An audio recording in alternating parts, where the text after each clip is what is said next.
अगर आप इस सिस्टम में कामयाब होना चाहते हैं, हमारा ये आरसिम सिस्टम, अगर क्या होंगे कामयाबी निश्चित है, लेकिन अगर होना चाहते हैं तो आपको इंसानों के साथ ही काम करना पड़ेगा। ये सुनो, अगर इंसानों के साथ काम करना और यहाँ कामयाबी चाहिए तो इंसानों का नेचर भी समझना पड़ेगा। मैं स्टार्टिंग में ही आपको बता देता हूँ क्या करना पड़ेगा। जैसे अगर किसी को जंगल में रहना है तो जंगल का नेचर समझना पड़ेगा, नहीं तो मर जाएगा। ये सुनो, किसी को सांपों के साथ, रेप्टाइल्स के साथ काम करना है तो उनको उनके स्वभाव को समझना पड़ेगा, नहीं तो डस दिया जाएगा। ये सुनो, अगर किसी को हाथियों के साथ रहना है, हाथियों के साथ काम करना है तो हाथी के स्वभाव का पता होना चाहिए उसको, अदरवाइज कुचला जाएगा। ये सुनो, अगर किसी को मगरमच्छों के साथ काम करना है और उनके साथ रहना है तो उनको उनका स्वभाव पता होना चाहिए, उनकी आदतें पता होना चाहिए, उसका सिस्टम पता होना चाहिए, अदरवाइज चबा दिया जाएगा। ये सुनो, तो ऐसे ही आपको इंसानों के साथ काम करना और अगर आप कामयाब होना चाहते हैं तो इंसानों के स्वभाव को समझना चाहिए। और मेरा 24 साल का अनुभव और 24 साल के अनुभव के आधार पे मैं आपको बताना चाहता हूँ, कामयाबी निश्चित है। आरसिम बहुत आसान चीज है और आप अपनी जिंदगी में अगर अपने सपने पूरा करना चाहते हैं, अगर कामयाब होना चाहते हैं, इससे बढ़िया अपॉर्चुनिटी आपको लाइफ में कोई और नहीं कामयाबी दे सकती और बहुत आसान भी। बस एक चीज गलती हो जाती है, बहुत से लोग बहुत तेजी से आगे नहीं बढ़ते क्योंकि मानव स्वभाव को नहीं समझते, क्योंकि इंसानों की आदत है वो हमेशा ना करते हैं। ये सुनो, स्टार्टिंग में हम सब लोग पहले ना करते हैं, पैदा होते ही सबसे पहले हमने ना बोलना सीखा है, हाँ बोलना बहुत बाद में सीखा है। आज तक का इतिहास गवाह है, इतिहास इसीलिए लिखा जाता है ताकि उससे सीख ली जा सके। इतिहास गवाह के इंसानों को आज तक जो जो नई चीज मिली या जो भी परिवर्तन हुआ, इंसान ने हमेशा परिवर्तन का विरोध किया है, लेकिन इतिहास गवाह है विरोध कभी भी नहीं जीता, हमेशा परिवर्तन ही जीतता आया। किसी भी बहुत से एग्जांपल दे सकता हूं मैं आपको। सरकारी नौकरियां, आज हर व्यक्ति चाहता है कि मेरे बच्चों को सरकारी नौकरी मिल जाए, लेकिन एक समय ऐसा था कि अगर कोई व्यक्ति सरकारी नौकरी लेना चाहता तो पिटाई होती थी उसकी। बड़े लोग कहते थे अच्छा खेतों में काम कर। ये सब नहीं, अपने भारत में इतने स्वाभिमानी लोग थे कि वो नौकरी को पसंद ही नहीं करते थे। अंग्रेजों को, चंद मुट्ठी भर अंग्रेजों को भारत के ऊपर राज करना था तो उन्होंने नौकरी सिस्टम चलाया था।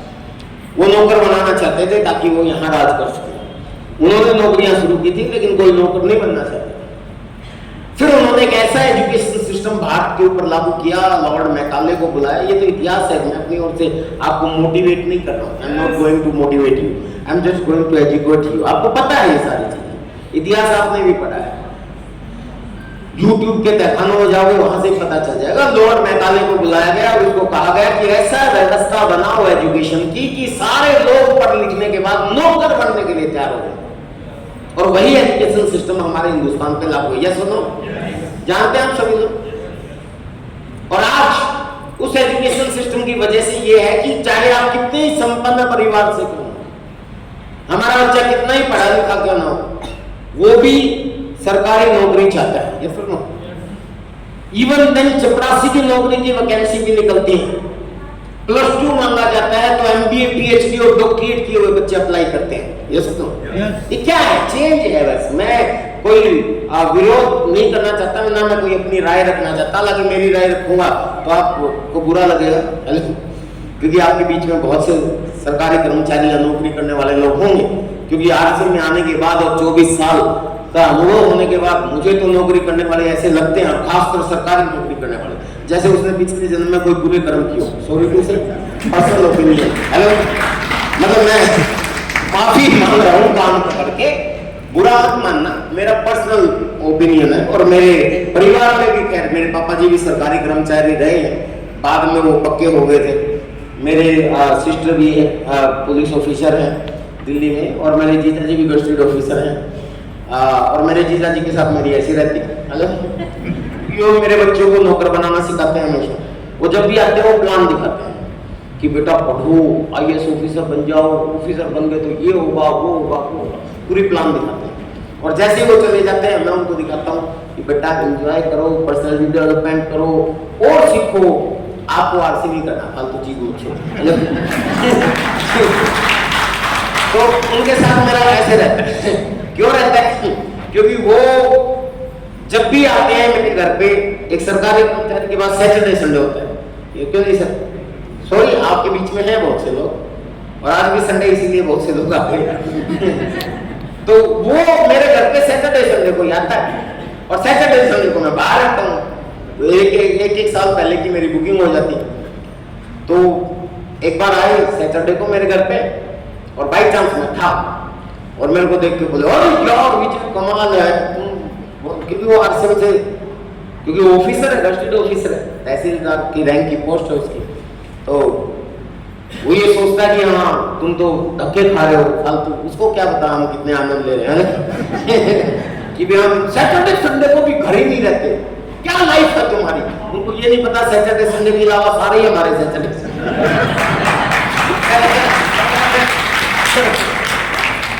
तो एक दिन मिल गया मैं उनको सैटरडे वाले दिन, और उन्होंने मुझे कहा यार तुम मजा आ गया, पार्टी करेंगे, कमाल है तुम्हारी जिंदगी, वैसे तो खराब है पर आज सैटरडे को मिल गया बढ़िया। तो मैंने कहा यार सॉरी, मैंने कहा मेरे को ना कल कलकत्ता में प्रोग्राम है, मेरी सुबह की फ्लाइट है, मुझे पता था मुझे तुम्हारा तो सैटरडे संडे ही है। फिर मेरे को मेरा कई बार ना वो होते ना घड़ा भर जाए, तो वो हो गया, मेरे को गुस्सा आ गया। फिर मैंने उनको कहा कि सुनो आप जीजा हो इसलिए नहीं बोल रहा, वरना तुम्हारे जैसे आदमी को देख के तो मुझे लगता पिछले दिनों में जरूर पूरे कर्म किए होंगे जो तेरे को सिखाई दिया। तो क्या बोल रहा पता ऑफिसर हो, मैंने कहा चाहे कोई कितना ही बड़ा ऑफिसर हो, हर ऑफिसर का एक ऑफिसर होता है, ये सब जिसके सामने यस सर करता है ना, हमारा कोई ऑफिसर हम अपनी मर्जी के मालिक, ये सब लोग। इससे बढ़िया क्या चीज हो सकती है? मेरे को आरसीबी में जो सबसे अच्छी चीज लगती है, बहुत सी चीजें जो सबसे अच्छी चीज लगती है उनमें दूसरे नंबर पे जो चीज आती है वो ये है।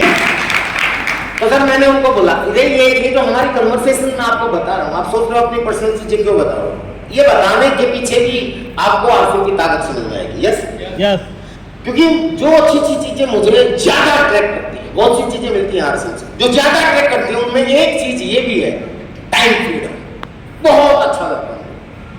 मैं जब कराटे कोच था, बच्चों को घुमाने के लिए मतलब टूर्नामेंट के लिए जाता था, कभी साउथ में चला गया, कभी वेस्ट बंगाल में चला गया, कभी नॉर्थ ईस्ट में चला गया, तो मैं बहुत प्रे करता था भगवान से, है भगवान को ऐसा काम होना चाहिए जिसमें कोई बॉस ना हो और अपनी मर्जी के मालिक, और भगवान ने सुन लिया, आरसीबी दे दिया है ना, तो बहुत बढ़िया रहा।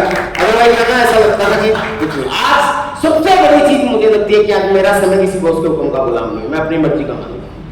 मेरी मर्जी थी तो मैं आपके देहरादून में आ गया, नहीं आता क्या कर लेते, क्या कर लेते आप, ज्यादा क्या होता, व्हाट्सएप को फोन कर देते, विजय जी व्हाट्सएप की बड़ी इज्जत करते हैं, तो व्हाट्सएप को शिकायत करोगे आप। अब वो एक फिल्म थी जिसमें वो बोलता था आपका माजी सटक ली है ना, तो हमारा भी सटक सकता है, तो हो सकता है कि व्हाट्सएप का फोन आया, अरे विजय आपने देहरादून में टाइम दिया था क्यों नहीं गए, मैं कहता मेरी मर्जी। वो कहते अच्छा भाई तेरी मर्जी, वो भी कुछ नहीं कर सकते, यानी कि हमारा कोई बॉस नहीं है। WhatsApp is not my boss, is my mentor. Hello, वो मेरे साथी हैं, वो मेरे को हुक्म नहीं चला सकते, वो मेरे से प्यार कर सकते हैं, मेरे को सिखा सकते हैं, मैं उनकी इज्जत करता हूं, लेकिन बॉस नहीं है। जहां ज्यादा हो गया कि टीसीजी को फोन करते, हेलो टीसीजी कौन है? कंपनी के मालिक, आरसीबी के मालिक, और मालिकों से लोग डरते हैं, लेकिन हमारे को कोई बॉस ही नहीं, हम ट्राई करें, हेलो तो हम तो अपनी मर्जी के मालिक हैं। और मैं तो बोलता हूँ कि आरसीबी की सबसे बढ़िया चीज तो मुझे जो अट्रैक्ट करती है यही है कि मेरी मर्जी होती है तो मैं बिहार चला जाता हूँ, मर्जी होती है झारखंड चला जाता हूँ, मर्जी होती है उत्तराखंड आ जाता हूँ, मर्जी होती है कश्मीर चला जाता हूँ, मर्जी होती है कर्नाटक चला जाता हूँ, मर्जी होती है केरला चला जाता हूँ, मर्जी होती है आउट ऑफ इंडिया चला जाता हूँ, मर्जी रहती है घर पे पड़ा रहता हूँ, मेरी मर्जी, that is the power of decision. बहुत बड़ी चीज है ये, बहुत बड़ी चीज है। बनना चाहते हैं मर्जी का मालिक, ये ताकत इस सिस्टम से आपको मिलती है। और कई लोग सोचते हैं कि हाँ सर बोलने में अच्छा लग रहा है, आप मोटिवेट कर रहे हो, टीसीजी को पता लग रहा है आपकी फाट खड़ी कर देंगे, हेलो सोच रहे हो। अभी देखना रिकॉर्डिंग कर रहे हैं कितने लोग, आजकल तो ये आपको क्या लगता है डीसीजी के सामने कभी ये रिकॉर्डिंग करी नहीं हो? बहुत लोग हैं जो बोलते हैं अरे सो दिखो आपको मालूम हेलो, बहुत लोग चाहते हैं और डीसीजी उनको यही कहते हैं भाई वो मर्जी का मालिक, कुछ नहीं कर सकते क्योंकि हमने काम ही ऐसा चुना है।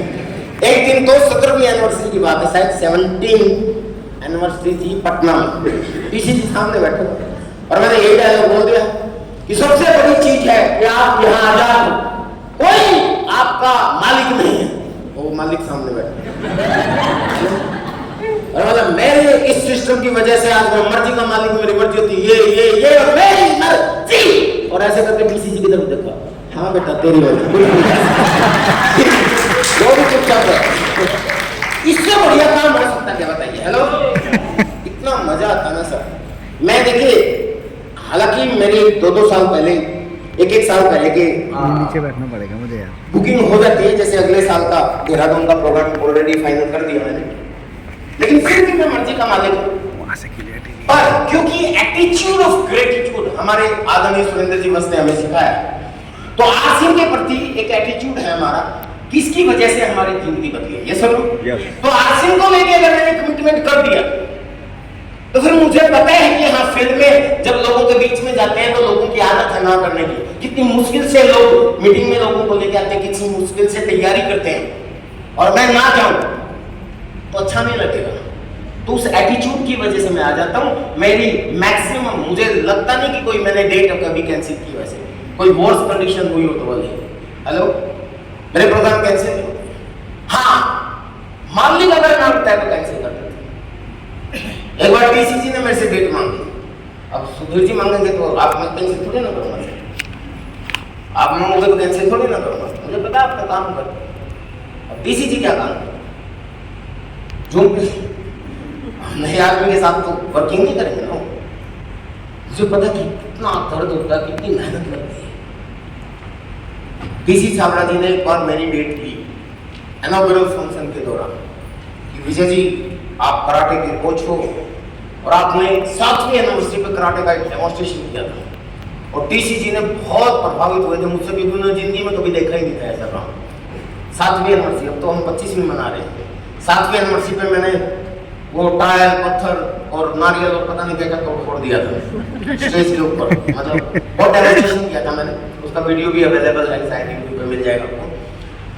तो जब मैंने नारियल तोड़ा ना, तो हमारे एक ऑफिसर थे आरसीएम के, वो आए मेरे पास, डीसीजी ने उनको नारियल देके भेजा, मतलब कि ऐसा नारियल तोड़ रहे हैं क्या विजय जी, तो ये बोले कि ये तोड़वा के लेके आओ।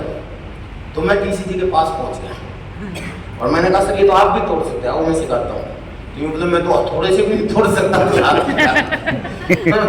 तो बड़े प्रभावित हुए थे। हालांकि ये आर्ट है हमारी, उस पर नहीं जाता, पर वो इतने प्रभावित हुए थे कि आज से बढ़ के इनॉग्रेशन फंक्शन में उन्होंने मुझसे डेट मांगी कि जी मैं 4 प्रोग्राम में आपने कराटे का डेमोन्स्ट्रेशन देना है।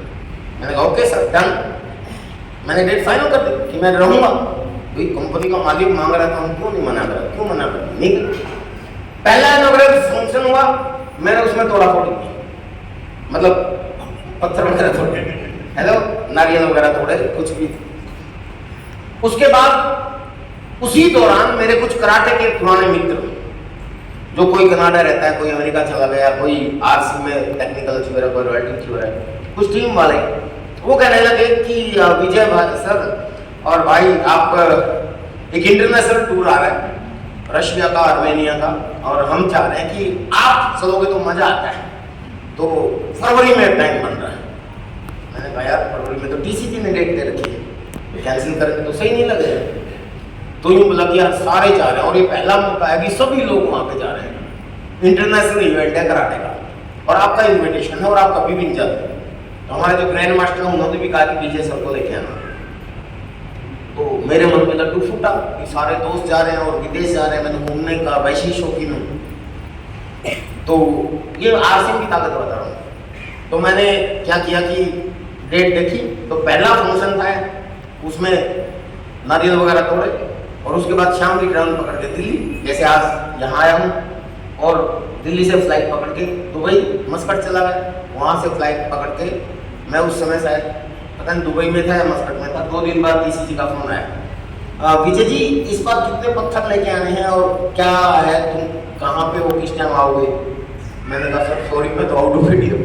बोला हाँ भाई तेरी मर्जी, मुझे भी पता नहीं मैं कुछ भी कर सकता हूँ। तो मैं डेट देने के बाद भी कैंसिल